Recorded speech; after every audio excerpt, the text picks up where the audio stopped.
listening to the Becoming Who You Are podcast, your guide to authentic living.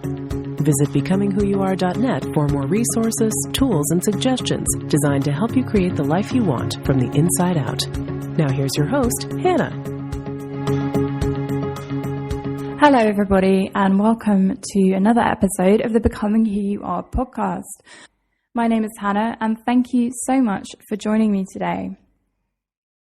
Today I wanted to take some time to talk about a psychological theory or framework that I have found really helpful when thinking about my own internal dialogue and my dialogue with other people as well.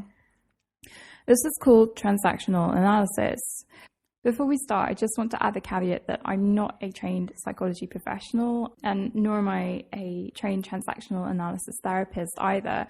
I very much have a layperson's interest in this subject. So if you listen to this podcast and it's something that you're interested in finding out more about, I would highly suggest reading a book called Games People Play, The Basic Handbook of Transactional Analysis by Eric Berne.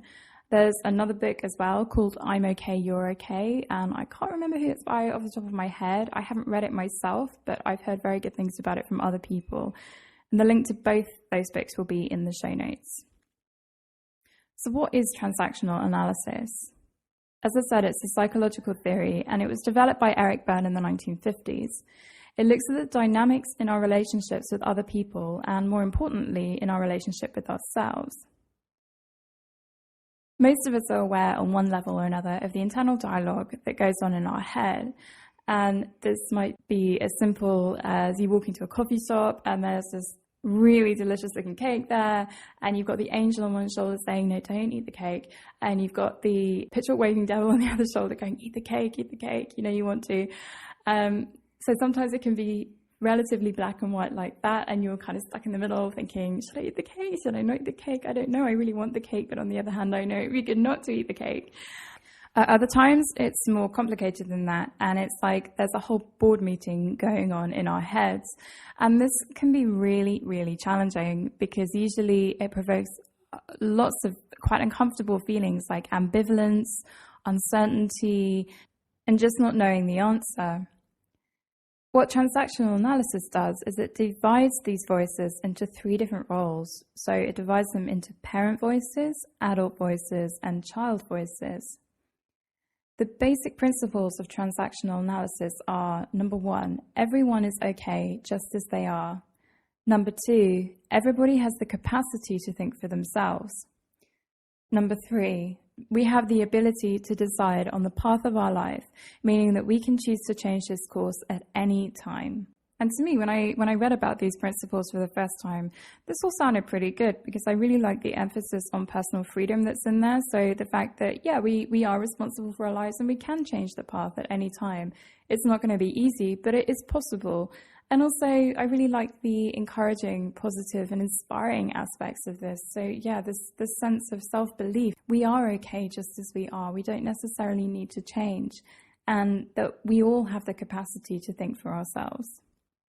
Let's look at the three parts, parent, adult, and child, more closely.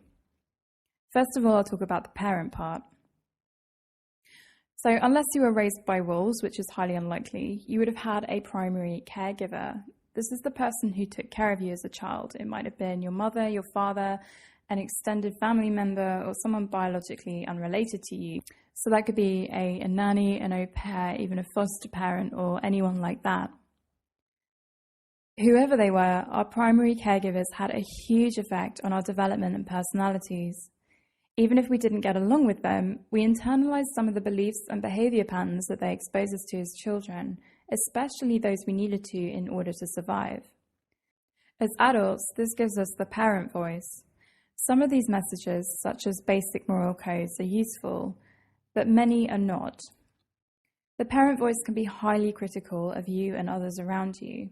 It's the voice with all the, quote, shoulds.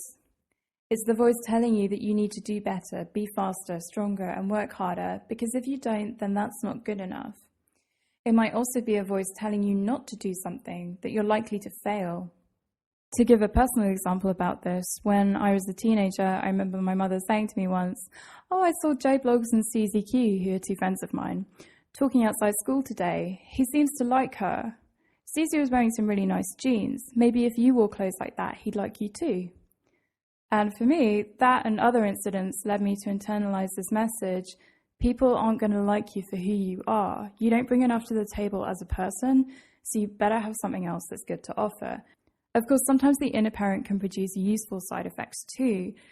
The message I was just talking about, which revolved around me not being enough as a person, really motivated me to perform very well academically, to get good grades, to work hard, and also to be an independent, self-sufficient person, not to need anything from anyone, to just be able to get on with things myself. And I would definitely have rather done all of that out of a sense of self-worth rather than feeling like I had something to prove. And I have very mixed feelings about it now, because there were some really unpleasant emotional consequences of having those kinds of interactions.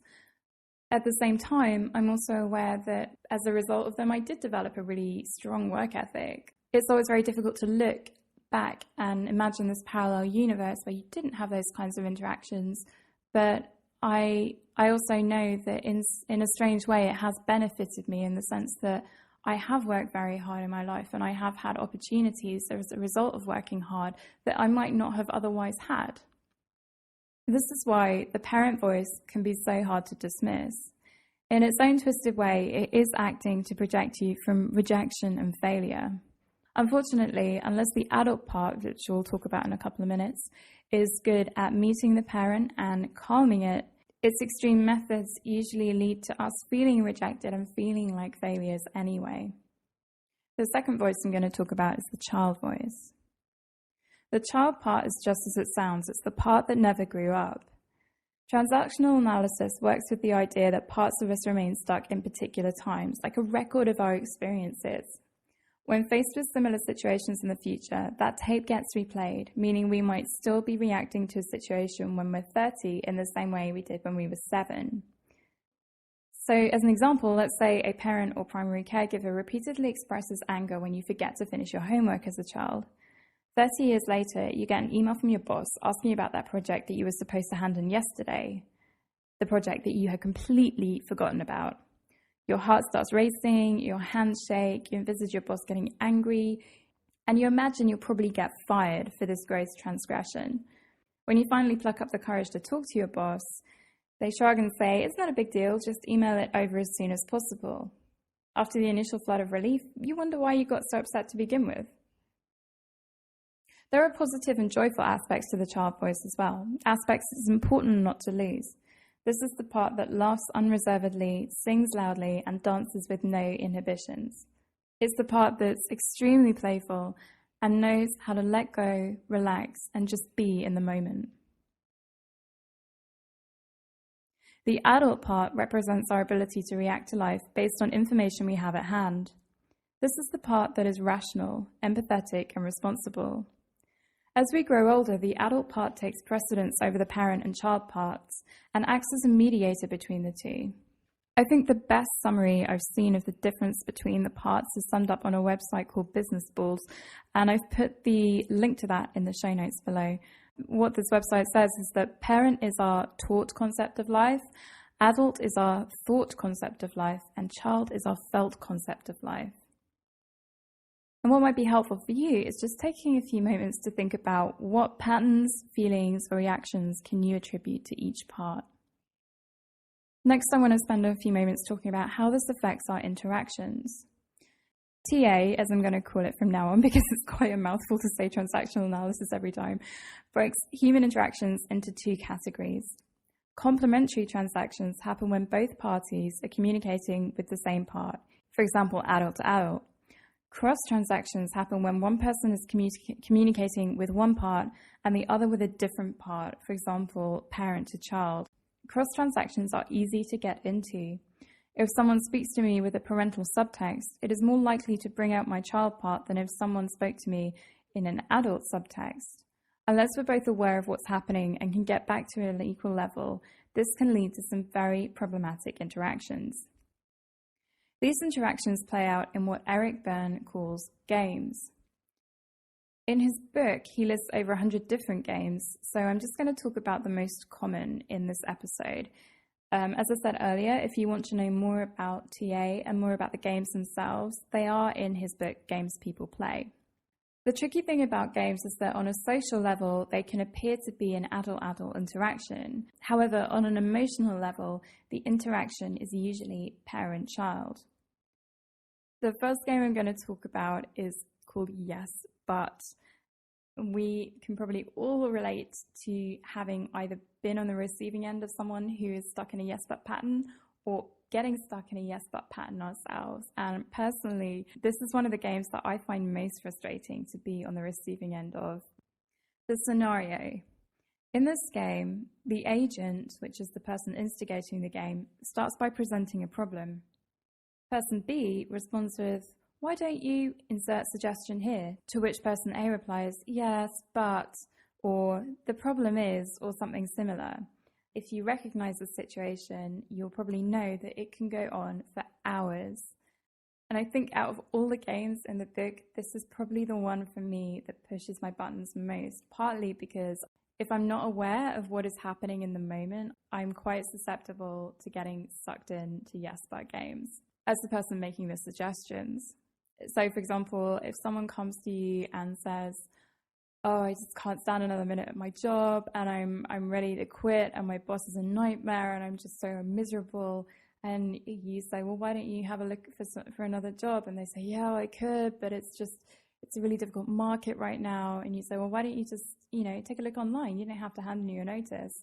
And they say, "Yeah, I could, but I have this big deadline coming up," or "Yeah, but my computer's at the repair shop." And for everything you say, there is a reason why they can't do it. And on the surface, these reasons sound quite reasonable. But as the conversation continues, you just notice that for everything you say, there is some kind of response. What's really happening? It's important to remember that the unconscious purpose of the agent is not to get useful suggestions, but to reject them. That's why they keep rejecting them.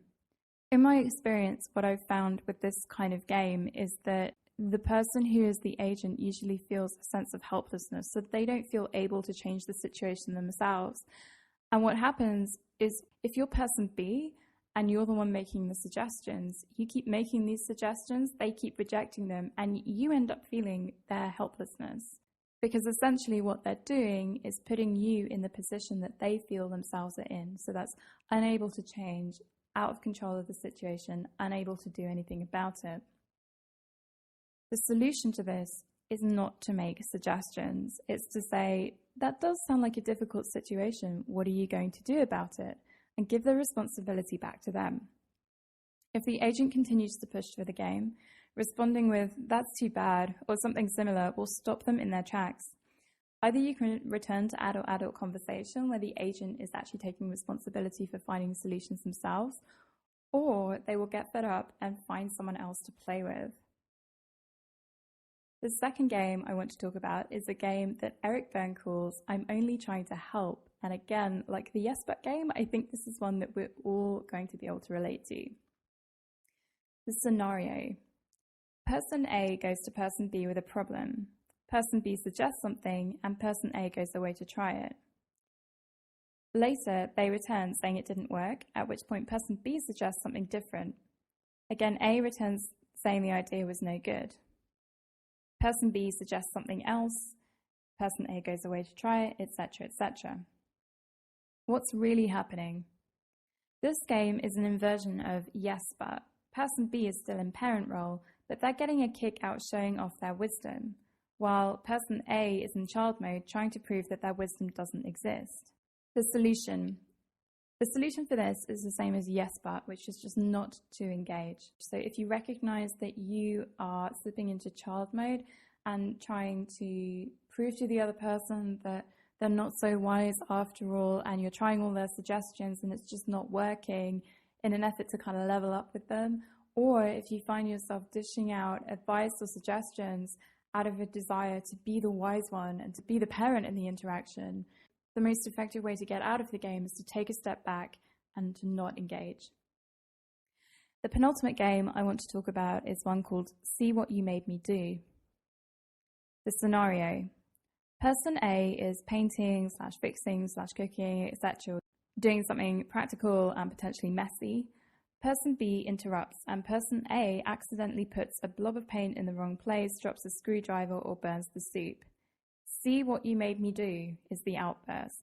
This is a really, really familiar scenario between parents and young children, but I've also seen it happen between adults, especially in relationships, so in the context of couples who either live together or are married or similar.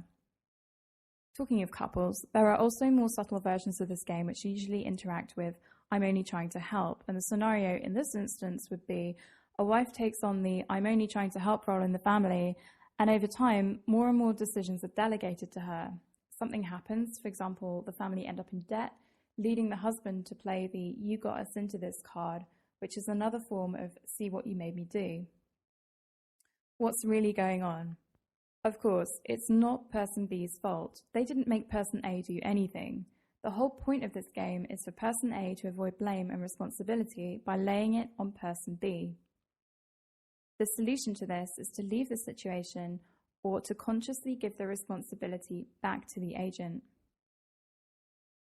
The last interaction I want to talk about is one called Sweetheart, and this is a really interesting one for me because obviously when Eric Berne wrote his book, the internet wasn't a popular mode of communication by any means, but what I've noticed is that I've seen this less in offline interactions and far, far more in online interactions. So for example, Facebook comments or forums or things like that. And it's a really passive aggressive way of interacting. The scenario for this game is that person A makes a derogatory comment followed by the word "sweetheart."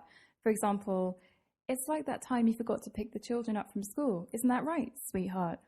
Online, this game usually occurs when someone says something similar to the above, something that is meant to be a dig, followed by a smiley face. I've definitely heard numerous variations on this game. Sweetheart, darling, love. And I think potentially this game can also blend with the "I'm only trying to help" game, where person A makes a derogatory comment, person B complains about it, and person A says something like, "Well, it's the truth, isn't it? I'm only pointing out the truth." When actually their motivation is not to point out the truth at all, it's to get some kind of emotional control in the conversation over person B. What's really going on? Person A is throwing criticism at person B disguised as an adult comment.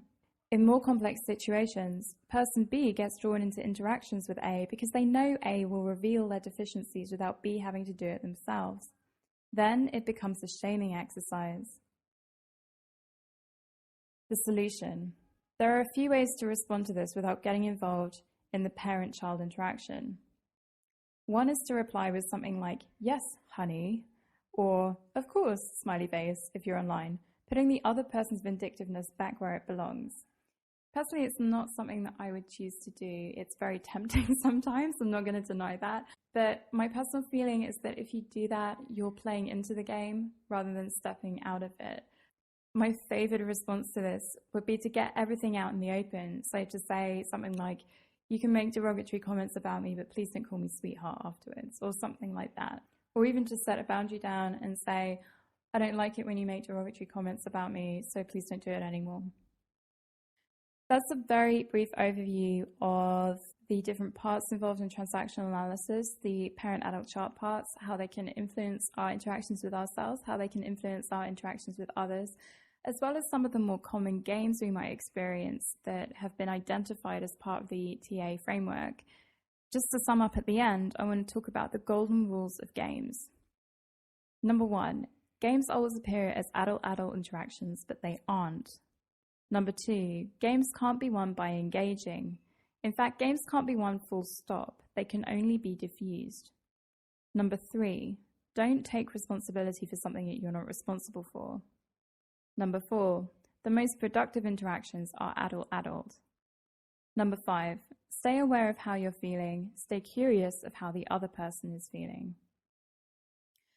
So that's it for today. I would love to hear your thoughts about TA, so please get in touch and let me know. You can email me at hannah@becomingwhoyouare.net or hop over to the website and leave a comment on this podcast post there. If you're interested in exploring more about your own internal voices, one of the most effective ways that I've found to do this is through journaling. Journaling has been one of the most invaluable personal development practices to me over the last 6 or 7 years. And last year, I published a book about it. This book contains everything you need to know about journaling. So it contains stuff like what you should use to journal, the times of day to journal, the frequency to journal, how to overcome resistance to journaling, art journaling versus written journaling, digital journaling, paper journaling. The answers to all your journaling related questions are in there, as well as over 100 different prompts and suggestions that you can use to kickstart your journaling practice. I highly recommend journaling as an exercise to develop a deeper relationship with yourself. If you'd like to purchase the book, you can do so through Amazon, where it's available for Kindle, and also through my website, where it's available on audiobook. Thanks so much for listening today. I look forward to talking to you again very soon. Thanks for listening to this episode of the Becoming Who You Are podcast. If you enjoyed the show, please head over to iTunes and leave a review. You can get in touch with Hannah by emailing hannah@becomingwhoyouare.net. Don't forget to visit becomingwhoyouare.net and find out how you can use rational personal development to live an authentic life.